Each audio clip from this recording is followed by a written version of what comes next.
Okay, this is part 4B of the presentation detailing the Abu Dhabi fix.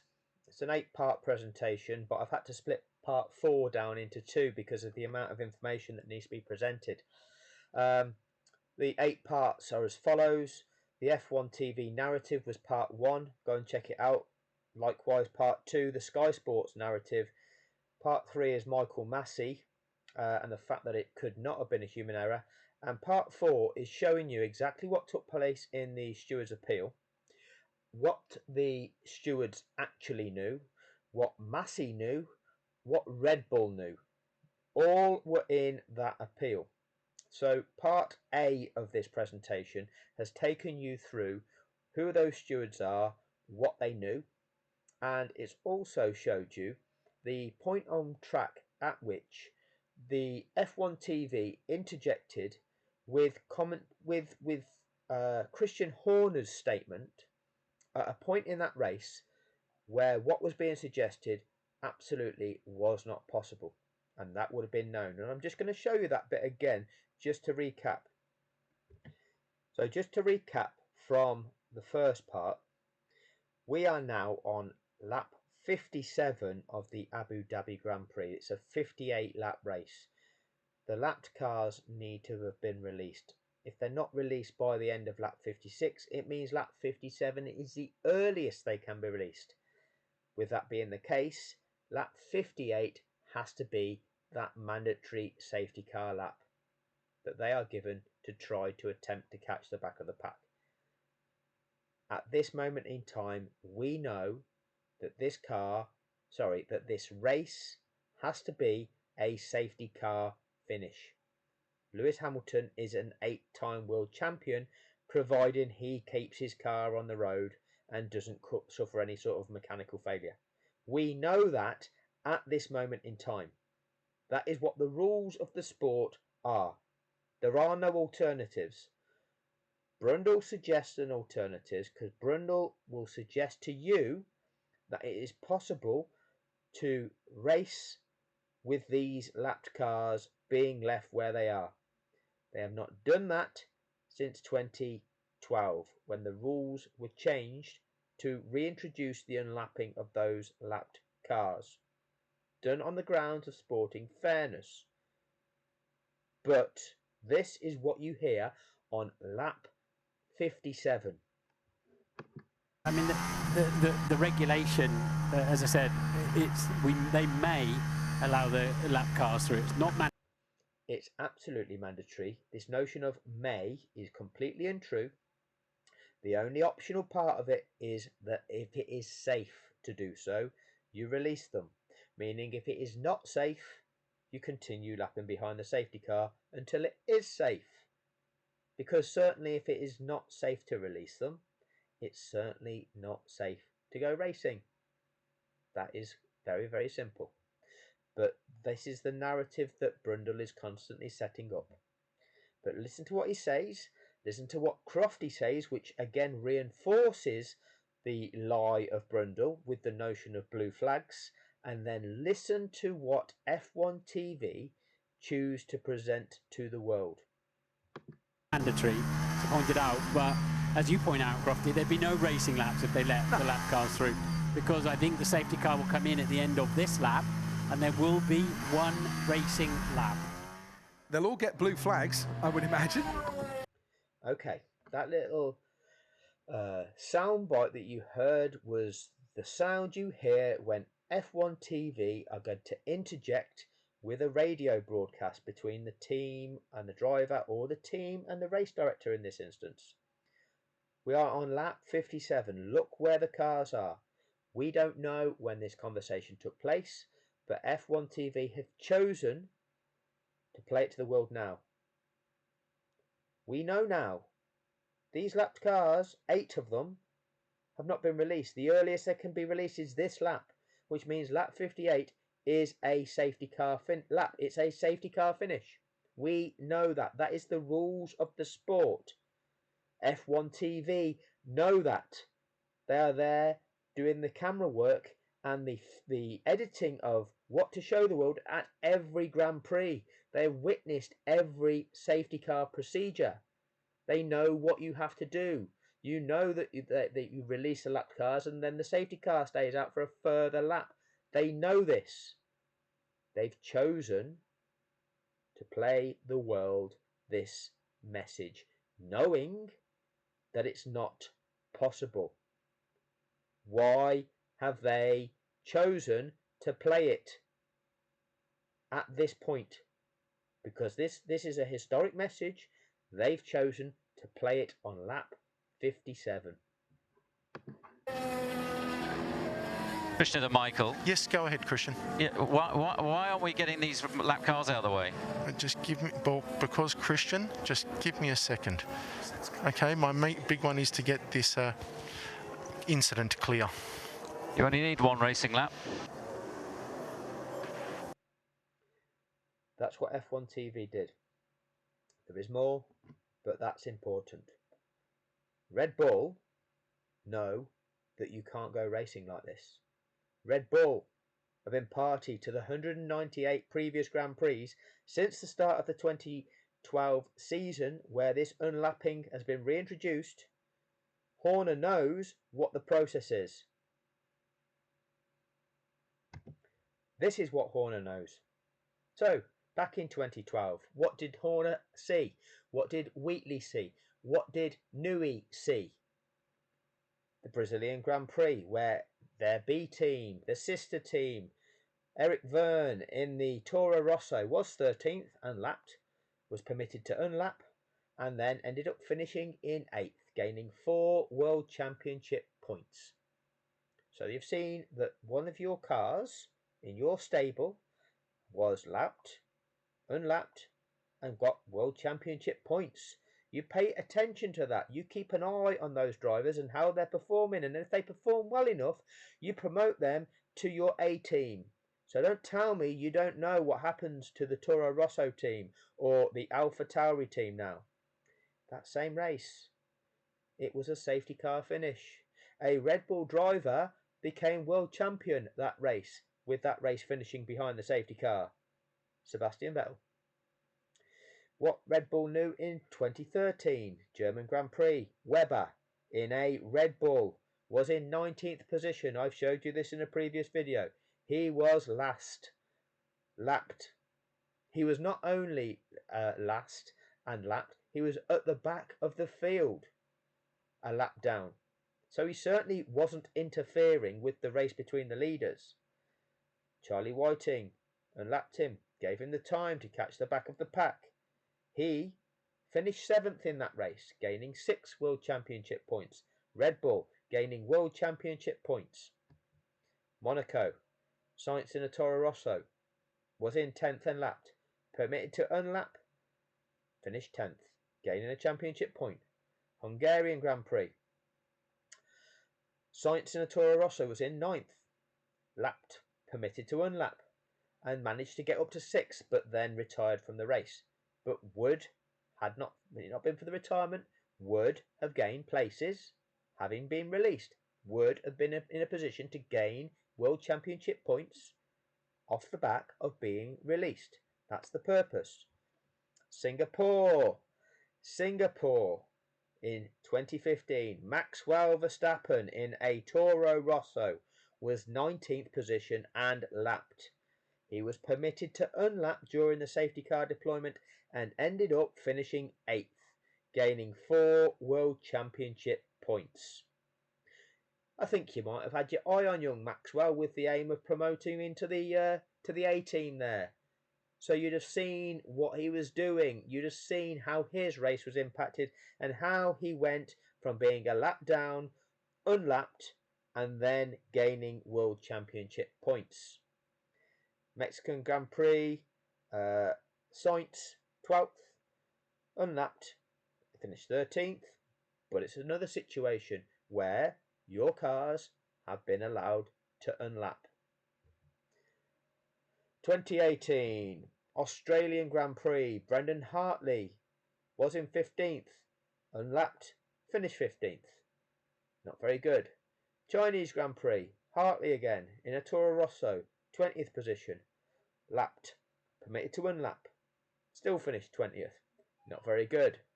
Azerbaijan, Hartley, Toro Rosso was in 13th and lapped, permitted to unlap. He ended up finishing 10th, so he gained a championship point, having been unlapped. German Grand Prix, Hartley was in 10th, lapped, permitted to unlap, and finished 10th. He got a point still, was allowed to unlap. 19. Red Bull in 2019, the Spanish Grand Prix, cars given 2 laps to catch the back of the pack. Okay? Red Bulls and the Toro Rossos or Alpha Tauris, no, it's Toro Rossos, they were in that race. Albon was lapped and released. Albon then got promoted to the Red Bull team eventually, so they'd have been keeping their eye on what was happening with Albon. German Grand Prix, Albon in a Toro Rosso, running 4th. Lance Stroll in a Racing Point was 16th and last and lapped. Stroll is released. Stroll finishes 4th ahead of Albon in 6th. You're not watching this, Red Bull. You've not been watching your B team drivers.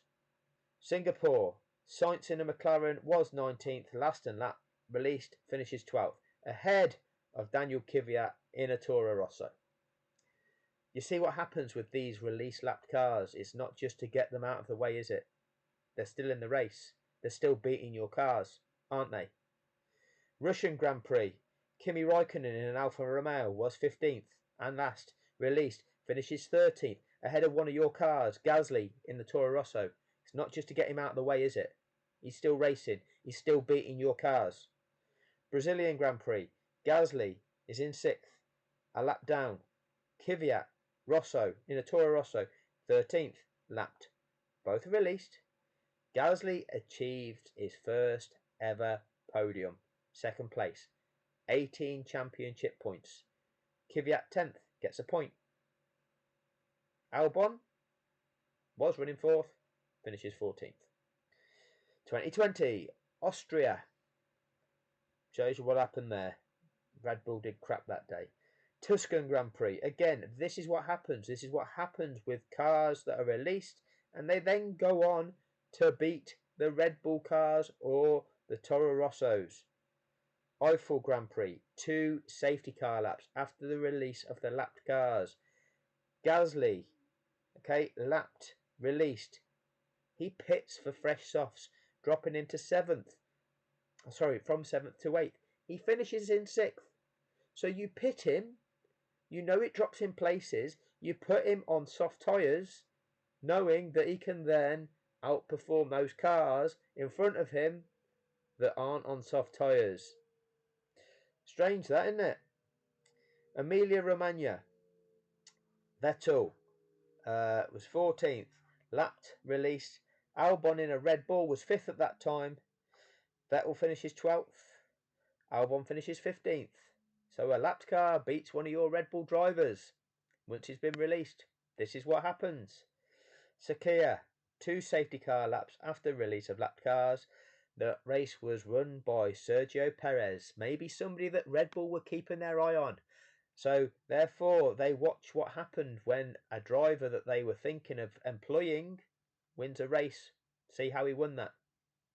Pay attention to how that safety car procedure planned out, perhaps. And the Emilia Romagna Grand Prix, the one where Hamilton got lucky with the rules by being allowed to unlap, apparently. Alpha Tauris of Tsunoda and Gasly were also lucky. Tsunoda was 10th, Gasly 14th. Gasly ended up finishing 7th after being allowed to unlap as well, gaining 6 championship points for both himself and the team. Tsunoda dropped to 12th. So, we'll ignore the red flag bit for now. Just a recap. I've just given you 22 examples. 21 of those examples are how Red Bull cars and AlphaTauri or Toro Rosso cars were impacted by the safety car unlapping procedure. One example of a Red Bull car winning the Drivers' Championship under a safety car finish. 36 World Championship points gained by places gained by their cars after being initially lapped, but then released and given at least one mandatory lap with which to catch the back of the pack. Newey, Wheatley, Horner all know this. It is a data-driven sport. They know what their team is achieving. They know how it has achieved that. They know what their B team is doing. They will have witnessed it. They've lived these events. They know that they have gained 36 World Championship points after their cars have been lapped, been allowed to be released. The race continues on, and then drivers have actually moved themselves up the field into those point scoring positions and gained. Okay, gained over and above where they were at the time of that safety incident. And I've seen also Albon drop from 4th to 6th, being beaten by a car that had previously been lapped. So they know that the purpose of releasing those cars isn't just to get them out of the way, because those released cars can still come back and beat you.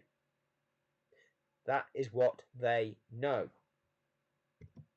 So, knowing all that, knowing what Massey knows, knowing what those three of those 4 stewards know, knowing what Red Bull know, there was a post-race appeal.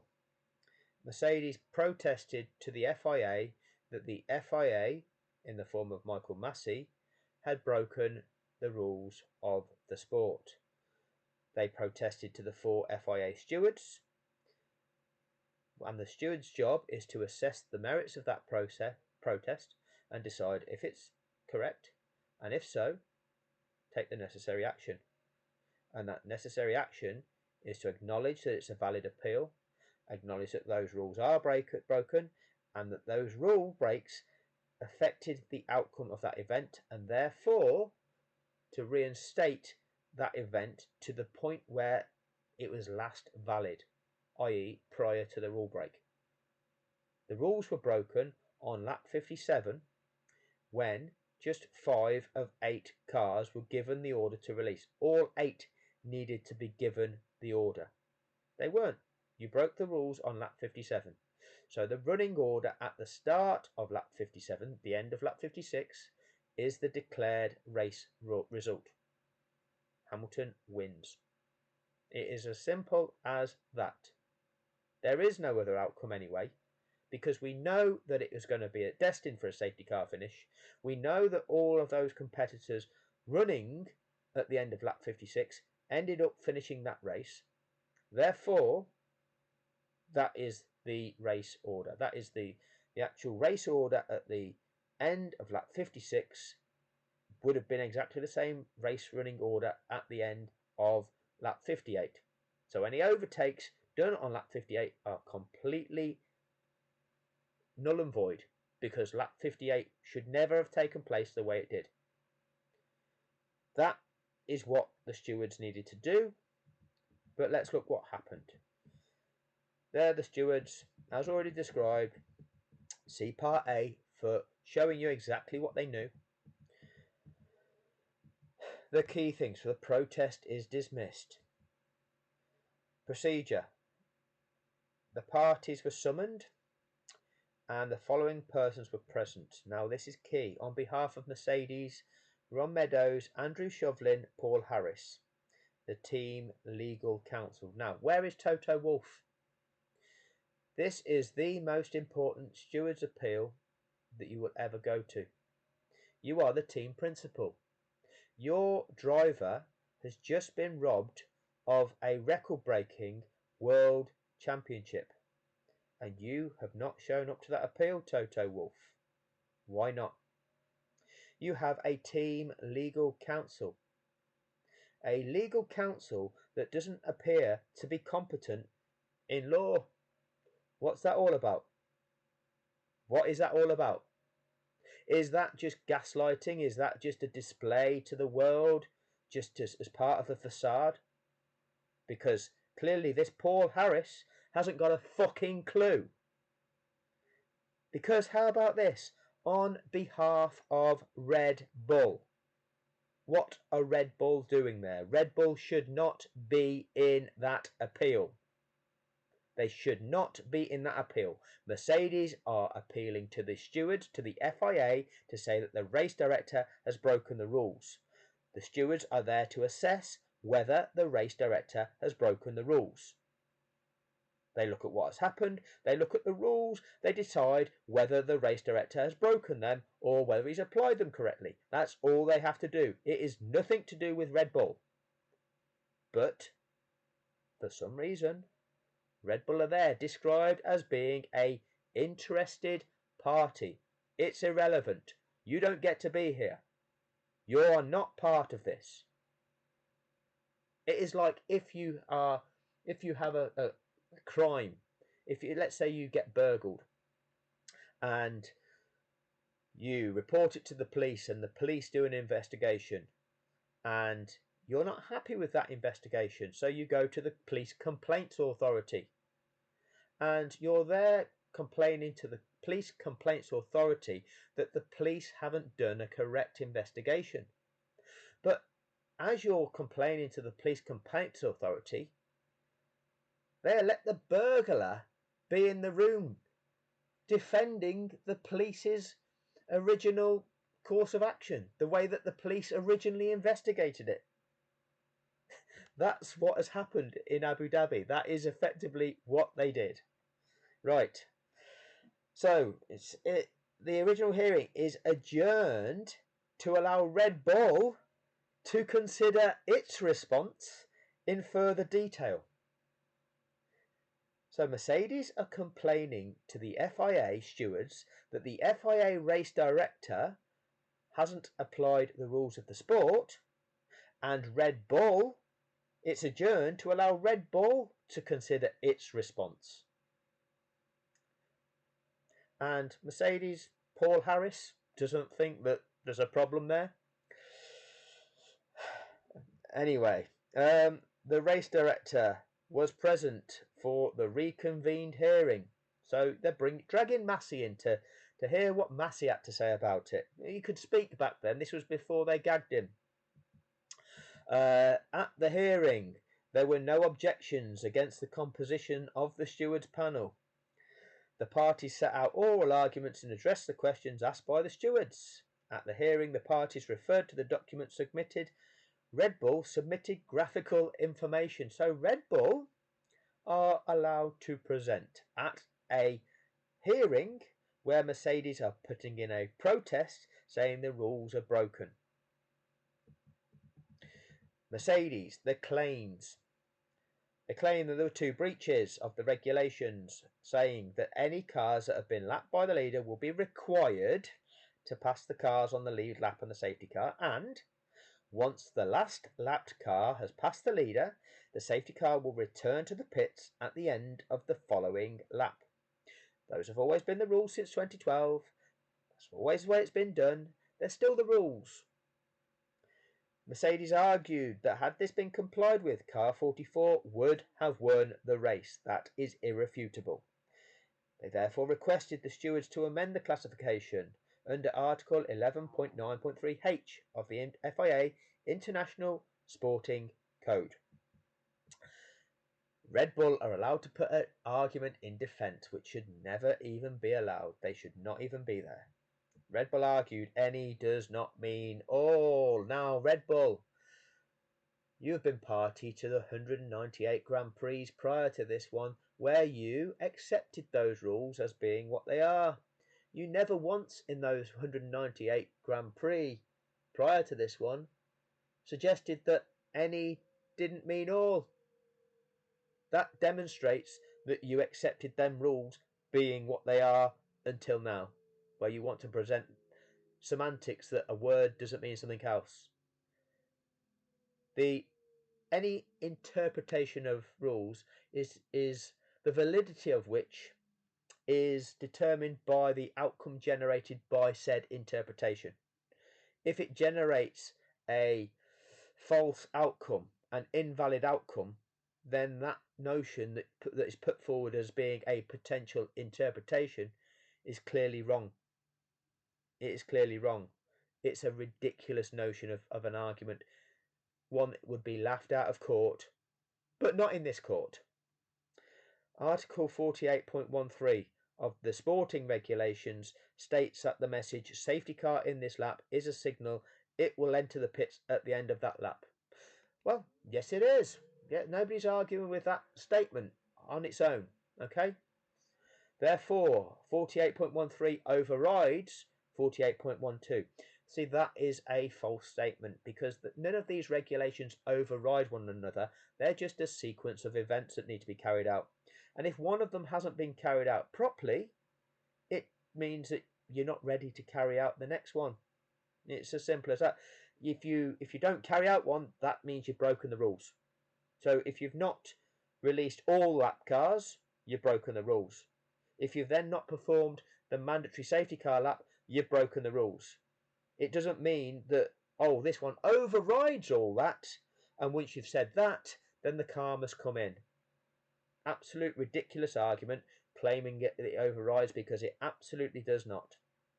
They then go on to say 15.3 gives the race director overriding authority over the use of the safety car.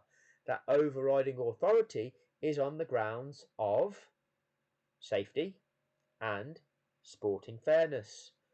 Hence the term, if the clerk of the course or if the race director deems it safe to do so, and the message lapped cars may now overtake has been given to all lapped cars, all the ones that are eligible. Okay? That is the situation.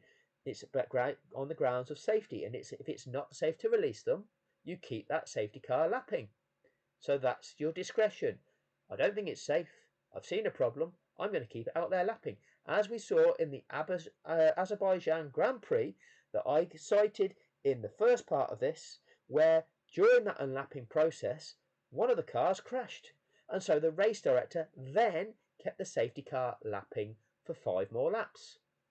That's his discretion. That's his use of 15.3.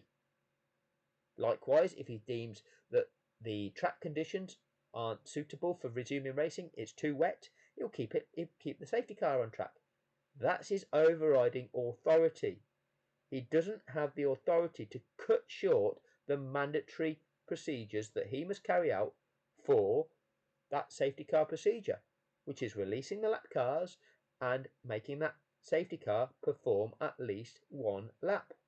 Massey has demonstrated his authority by keeping that safety car lapping for an additional lap at the 4 Grand Prix listed, which is Spain 2019, Brazil 2019, I believe it was, Sakir, and I can't remember, was it Emilia Romagna, or I can't exactly remember now, but they're listed in Part A. And that even if all cars had been unlapped, 8 in total, of which 5 were allowed to overtake the safety car, it would not have changed the outcome. That is a ridiculous statement, number 5, because you ignore the fact that that mandatory safety car lap was not performed. You've purposefully ignored that.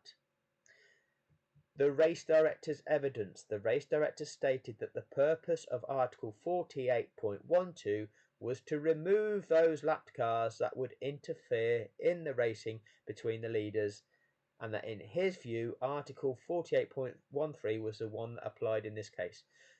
Michael Massey, you are an absolute liar. You are in cahoots with Red Bull in suggesting that, because as I've just pointed out, you kept the safety car on track for an additional lap after the mandatory safety car lap in Spain 2019, in Brazil 2019, in Sakir 2020, and it was Eiffel 2020. That was not Emilia Romagna, it was Eiffel 2020. They are the 4. You had Gary Connolly and you had Derek Warwick as stewards at those events. They witnessed that. They witnessed what you did. You did that to ensure sporting fairness. It wasn't just getting those cars out of the way of the race between the leaders. It was giving those competitors the chance of rejoining the back of the pack. And you kept that safety car on track for 2 laps to enable them to do that. So it's not the purpose of though just removing those ones that would interfere. That's an absolute lie, and you know it's a lie. The conclusion of the stewards. The stewards consider that the protest is admissible. Having considered the various statements made by the parties, the stewards determined that Article 15.13 allows the race director to control the use of the safety car, which in our determination includes its deployment and withdrawal. Doesn't allow him to withdraw it without carrying out mandatory procedures. It only enables him to prolong its use on the grounds of safety or sporting fairness. And that although Article 48.12 may not have been applied fully, so you didn't carry out one of those regulations in relation to the safety car returning to the pits at the end of the following lap, that Article 48.13 overrides that. So they've decided that one of these articles overrides the next when it's just a sequence of procedures that need to be carried out. This is how you do it, a step-by-step guide to what you need to do. It's not that one overrides the rest. Claiming that once that's been displayed, it's mandatory. This is just something that once you concoct it this way, we can somehow make it appear that this is the valid decision to make. That's clearly what you've done. That notwithstanding Mercedes' request that the stewards remediate the matter by amending the classification to reflect the positions at the end of the penultimate lap, that this is a step that the stewards believe is effectively shortening the race retrospectively, hence not appropriate. So it's not appropriate to amend the result to before the rules were broken, and that we'll stick with what we can try to somehow justify the rules as being able to be interpreted. These rules that all teams have complied with and competed under for 199 Grand Prix, but at that 199th one, we've decided to change those rules and say that they actually mean something else and can be interpreted a different way. The protest is dismissed. The protest deposit, which I think is about €5,000, it cost Mercedes to actually lodge that appeal. The FIA kept that. And competitors are reminded they have the right to appeal certain decisions. So, 4 FIA stewards in that appeal. Connolly. That's what he knew. Those were the races that he was steward at. And those were the ones where safety car. So there were safety car incidents where there were lapped cars, and the race director made those cars unlap, and the safety car stayed on track for at least 1 lap, sometimes 2. Those were the events where he was the steward at. Same with Warwick. Those were the events that he was a steward at where he witnessed a safety car procedure, where he witnessed the race director make those lapped cars unlap, and at some of those events that safety car stayed on track, lapping for a further lap than the mandatory lap to give those lapped cars, the released lapped cars, the chance of making it to the back of the pack. 2021, those were the races that he was a steward at. And there's Holter. Same situation. He has witnessed the race director keep that safety car on track for 2 laps beyond the lap of release, with which to enable those released cars the chance of making it to the back of the pack. And what did they do? They sided with Red Bull that they allowed into that appeal. This is the biggest corrupt shit show ever imaginable. And yet, where in the media, where in the world's media has this ever been revealed? Where in the world's media has this ever been revealed? And why has nobody ever questioned the fact that Toto Wolff did not even present himself.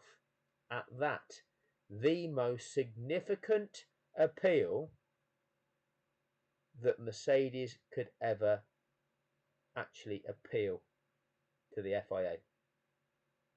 And Wolff went missing.